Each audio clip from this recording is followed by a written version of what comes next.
Hai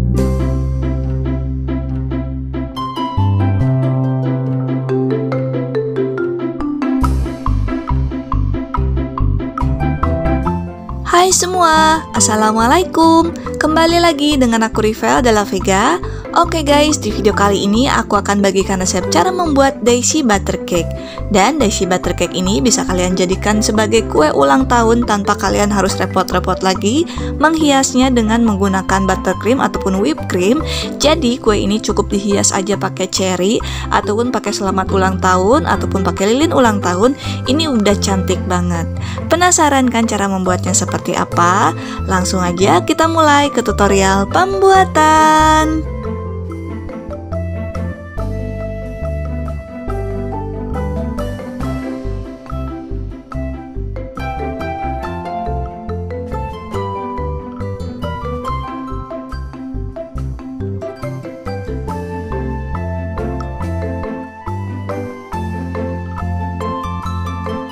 Langkah pertama, di sini aku udah siapkan 300 gram margarin, kemudian tambahkan setengah sendok teh vanili bubuk. Kemudian ini juga aku siapkan 200 gram gula pasir yang udah di blender, tapi yang aku tambahkan dalam adonan ini cukup 3 sendok makan aja. Sisanya akan aku campurkan dengan adonan putih telur. Kemudian kita pasang kaki mixernya. Setelah itu kita mixer sampai adonan margarinnya menjadi lembut. Dan ini aku pakai mixer dari Mito seri MX100. Mixer ini ada 12 level kecepatan, dan untuk membuat adonan ini aku pakai kecepatan level 7 aja. Untuk pengaturannya bisa kalian lihat di sini ya. Selain itu, mixer ini powerfulnya bisa mencapai 16.000 rpm. Mixer merek lain dengan harga yang sama paling cuma 8.000 rpm aja. Keren kan? Buat kalian yang pengen mixer seperti aku juga silakan, untuk link pembeliannya sudah aku cantumkan di kolom deskripsi. Oke guys, sambil menunggu adonannya di mixer, kita pecahkan 6 butir telur, lalu kita pisahkan antara kuning telur dengan putih telurnya. Untuk kuning telurnya diusahakan jangan sampai pecah ataupun tercampur ke dalam putih telur, karena kalau misalkan tercampur ke dalam putih telur, ketika dikocok nanti putih telurnya nggak akan mengembang.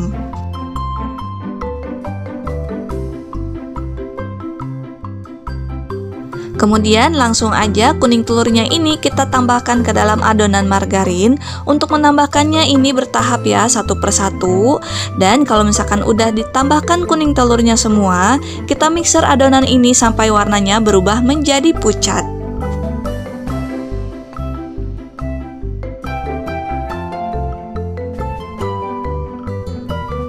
Sambil menunggu adonannya menjadi pucat, kita lelehkan dulu 100 gram coklat batang, dan ini kita lelehkan dengan cara ditim sampai benar-benar leleh. Oke, kalau warnanya udah berubah pucat seperti ini, langsung aja kita tambahkan 50 gram maizena. Kita tambahkan secara bertahap seperti ini, tapi ini kayaknya terlalu cepat ya speednya, jadinya ngebul pada saat ditambahkan tepung. Kita turunin aja speednya, ini aku pakai level 3 aja, pelan seperti ini ya. Setelah itu langsung aja kita tambahkan tepung terigu sedikit demi sedikit, sampai tepung terigunya habis. Oke, bisa kalian lihat ya, setelah speednya diturunin, jadi ditambahkan tepung terigunya nggak ngebul kayak tadi.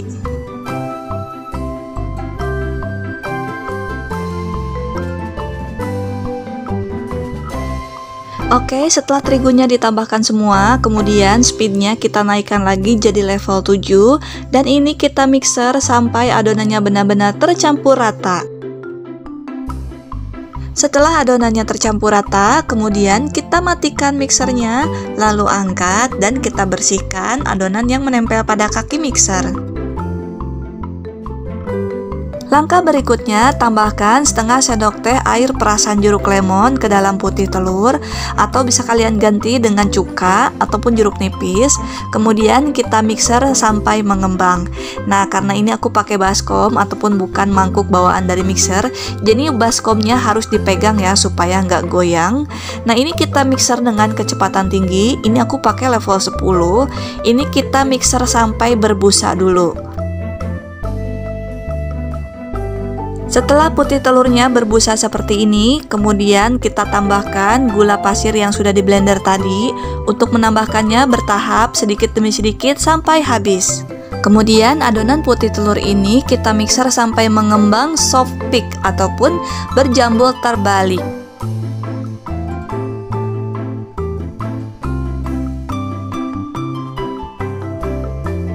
Oke, ini adonannya sudah mengembang dan kaku. Langsung aja kita matikan dulu mixernya.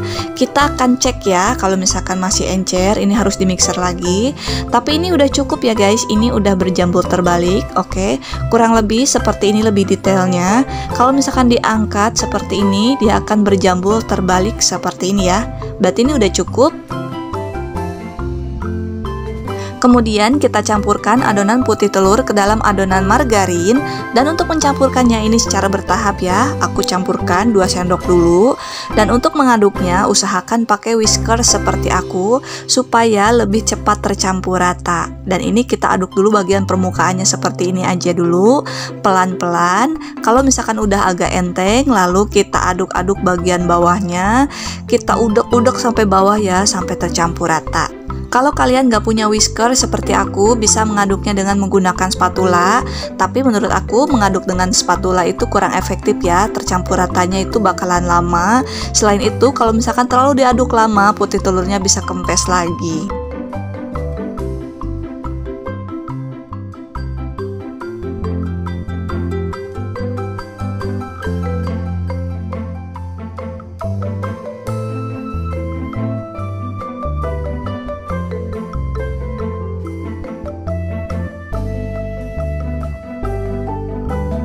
Oke, setelah putih telurnya ditambahkan semua dan diaduk sampai tercampur rata, kurang lebih teksturnya seperti ini ya.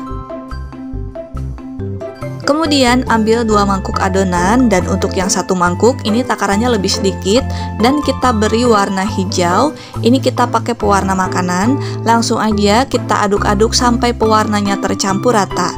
Dan untuk pewarna makanannya juga ini terserah kalian ya untuk menambahkannya sesuai dengan warna yang kalian inginkan.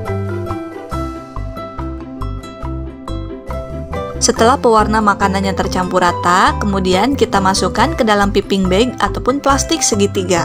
Kalau kalian nggak punya plastik segitiga, bisa pakai plastik apa aja, yang penting fungsinya sama ya. Kemudian untuk yang 1 mangkuk lagi kita tambahkan warna kuning, tambahkan secukupnya atau sesuai selera kalian, kemudian aduk sampai tercampur rata. Setelah itu masukkan ke dalam piping bag atau plastik segitiga.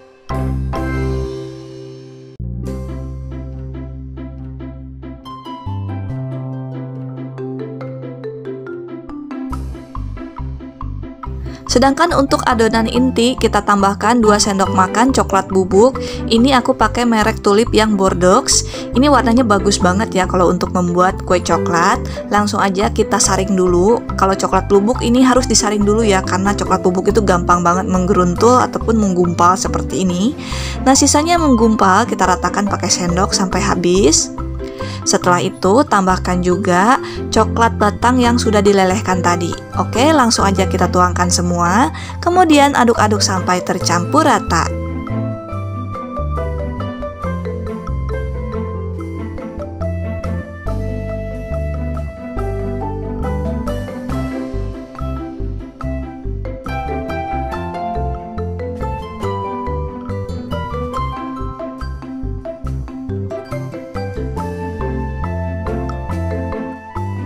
Oke guys, ini aku pakai loyang Daisy dari State Cookware. Ini loyangnya tebal banget, ada lapisan granitnya, diameter 24 cm.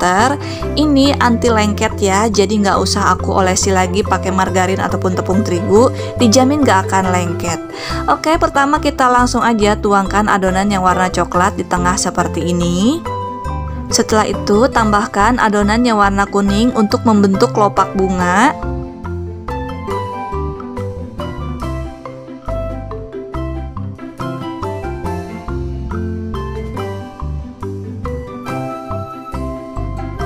Kemudian bagian pinggirannya juga kita tutup dengan adonan warna kuning, tapi nggak perlu sampai atas ya, kita sisakan aja sekitar 2 sampai dengan 3 cm dari permukaan seperti ini.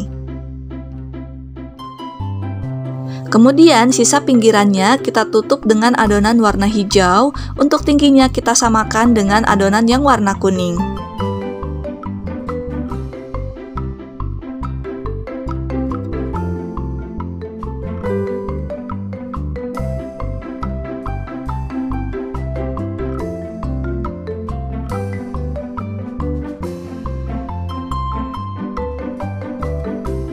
Oke, ini adonan warna hijaunya masih ada sisa, jadi jangan dibuang ya, kita tambahkan aja ke arah dalam seperti ini.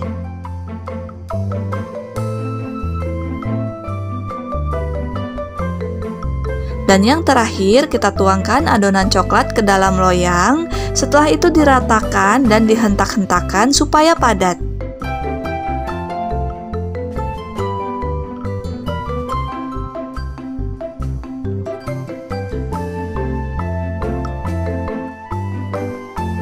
Langkah berikutnya, panggang dalam oven yang sudah dipanaskan terlebih dahulu.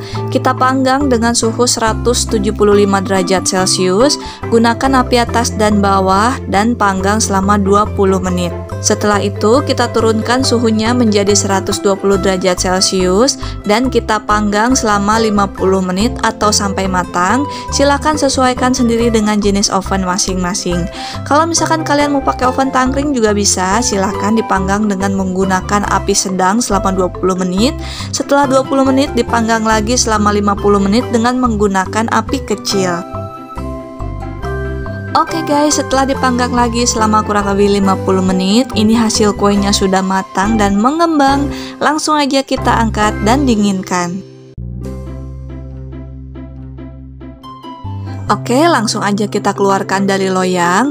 Nah, bisa kalian lihat ya guys, ini nggak lengket sama sekali. Padahal ini loyangnya nggak aku olesi pakai margarin dulu loh. Buat kalian yang pengen punya loyang daisy seperti aku, silakan untuk link pembeliannya sudah aku cantumkan di kolom deskripsi. Oke, langsung aja kita potong kuenya. Oke, kita lihat ya seperti apa sih dalamnya. Pasti kalian penasaran ya. Nah, ini kalau misalkan pakai teknik seperti aku, warnanya nggak akan kecampur ya guys. Kalau misalkan kalian biasanya membuat kue pelangi, itu paling bisanya cuma dikukus. Karena kue pelangi itu kalau kalian nggak tahu tekniknya, pada saat mencampurkan warna itu pastinya jadinya kue marmer ya. Nah, ini bisa kalian lihat ya guys, hasilnya ini cantik banget kuenya. Dan ini hasilnya enak banget. Pokoknya ini tekstur kuenya moist banget. Dan kalau misalkan dijadikan kue ulang tahun, tinggal kita tambahkan cherry aja seperti ini dan ditambahkan lilin ya. Jadi kita nggak usah repot-repot menghias ataupun mendekornya kembali pakai buttercream dan juga whipped cream. Cukup dibuat seperti ini aja, udah cantik kuenya. Sedangkan untuk masa ketahanannya, satu loyang daisy butter cake ini bisa kalian jual dengan harga Rp100.000 atau silakan kalian sesuaikan sendiri untuk harga jualnya dengan harga bahan baku di daerah setempat. Dan untuk cara penyimpanannya, sebaiknya butter cake ini disimpan di tempat rapat kedap udara seperti toples atau boleh juga dibungkus dengan plastik supaya teksturnya tetap moist. Kalau misalkan dibiarin gitu aja, digeletakin, kena angin-angin, biasanya bagian pinggirannya itu jadi kering ya. Dan untuk masa ketahanannya, kue ini bisa bertahan 3 sampai dengan 5 hari. Dengan catatan pada saat motong kue jangan tersentuh tangan langsung. Jadi kita potong-potongnya usahakan pakai sarung tangan plastik ya. Oke guys, semoga video ini bermanfaat. Kalau kalian suka dengan video aku, jangan lupa like, comment, and share ke teman-teman kalian supaya makin banyak orang yang terbantu dengan video yang aku bagikan ini. Sampai jumpa lagi di video berikutnya. Terima kasih, selamat mencoba, dan assalamualaikum semua.